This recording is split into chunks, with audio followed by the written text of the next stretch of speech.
everyone. So I'd like you to take a moment and think of all of the habits that you do on a daily basis, whether or not they're good or bad. But before you do, let me tell you what a habit is. According to the Merriam-Webster dictionary, a habit is a usual way of being, something that a person does often in a regular and repeated way. Okay, take a moment to think. Alright, so I'm assuming that you guys probably thought about your typical morning and night routines, whether it's getting dressed, making coffee, checking your phone, going to work, going to the gym, or making dinner. Now, did any of you think of your daily habits, such as putting toothpaste on your toothbrush before you brush your teeth, reversing your car out of your parking spot, or even simple things such as breathing and swallowing? It may come to you as a shock that these things that you do automatically without knowing are considered habits. I know I was shocked when I read this self-help book, The Power of Habit: Why We Do What We Do in Life and Business by Charles Duhigg. We're creatures of habit and sometimes unknowingly create habits, whether they're good or not. Habits are powerful and influence a lot in the way we live. This self-help book helps by by explaining a lot about how the brain works and how habits are created. Scientists have worked with humans and animals to try and understand the complex brain. But there's no doubt that if you listen to a few things that I'm going to say today, you'll be able to make a few simple steps, create a habit. Today I'm going to discuss with you the main points in Duhigg's self-help book, such as how to change a habit and how powerful habits are. Through countless years of research, scientists have learned that the brain is constantly looking for ways to save effort. In fact, the brain will use almost any routine and make it a habit. This is an effort-saving instinct that occurs without us knowing and allows us to stop constantly thinking about basic behaviors such as breathing, swallowing, and walking. This process in our brains is a three-step loop that I will refer to as the habit loop.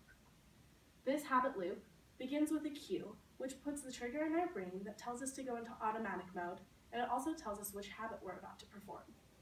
Following the cue comes the routine, which can be physical, emotional, or mental. Following the routine is reward, which allows our brain to decide whether this habit is worth remembering or not. It's a cycle that can be repeated indefinitely. Did you know that you can make almost anything a cue, a routine, or a reward? For example, if I were to add some images to our little chart, we can display the routine of brushing our teeth. The routine starts with the cue of our teeth feeling dirty.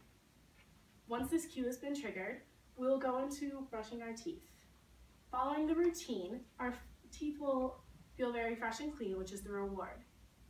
Therefore, the next time our teeth feel dirty, we'll remember the reward and go to follow the same routine, such as brushing our teeth. The more that we do this, the more it'll become an automatic response. As you can see, it's really easy to create a habit, so that's why it's so important that we make sure that we create good habits, because they powerfully influence our life. It may seem difficult to form a new habit, such as making your bed every morning. If you simply create a routine that comes up with a positive reward, you're going to continue this process. Now I'd like you all to take a moment and reflect on some habits that you're hoping to change, or maybe even some that you want to create. Can you think of some?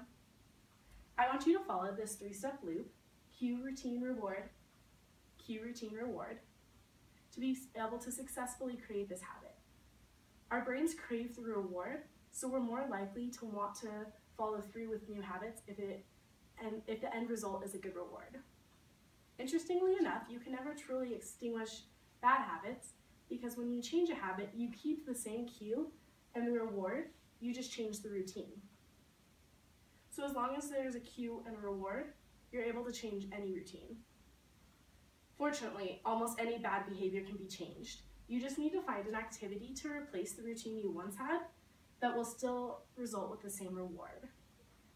For example, author Duhigg uses addiction. When you're trying to get over an addiction, you need to change the routine and find a new activity that still results in the same reward that you once got. Surprisingly, many people actually turn to spirituality to replace that activity when trying to overcome addiction. If you have a habit that you're hoping to change, I want you to think about the cue that enlists this habit and the reward that you gain from the routine. My goal for you guys is to come up with a new activity to replace this routine that will still result in the same reward.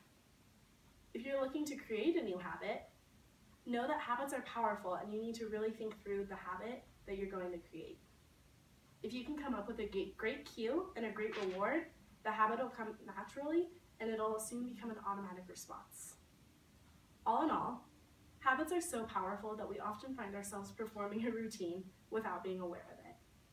This is all thanks to the brain having an effort-saving instinct that allows us to stop constantly thinking. Without this great brain function, we would constantly be having to remind ourselves to breathe, walk, and even swallow. We have the power to create and change the habits in our life in order to better fulfill our life.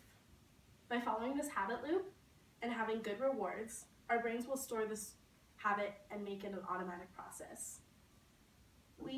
While habits are powerful, we have the power to decide which habits we allow in our lives. So I challenge you today to take a change in your habits or to create a new one. All you have to do is look up at this 3-step loop, also known as the habit loop, and make the change. So good luck.